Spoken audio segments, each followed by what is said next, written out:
Supreme court ने हाल ही में एक और समाअत के दौरान कहा कि सियासत और मजहब को अलग रखा जाए। दरअसल तिरुपति लड्डू तनाज़ा से मुताल्लिक़ दरख्वास्तों की समाअत जारी है। दावे किए गए हैं कि तिरुपति के मशहूर लड्डुओं में इस्तेमाल होने वाले घी में मछली के तेल और बीफ टैलू जानवरों की चर्बी पाई गई है और आंध्र प्रदेश में सियासी कशीदगी का माहौल है। चीफ मिनिस्टर चंद्रबाबू नायडू ने इस मसले पर अपने सियासी हरीफ वाईएस जगन मोहन रेड्डी को तनकीद का निशाना बनाया, हालांकि उनकी हुकूमत पहले ही इसकी तहकीकात का हुक्म दे चुकी थी।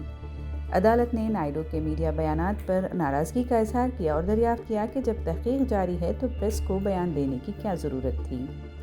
अदालत ने रिपोर्ट में पाए गए मवाद पर भी सवालात उठाए और निशानदेही की कि तहकीकाती रिपोर्ट में झूठे मस्बत नताइज का इम्कान बताया गया है।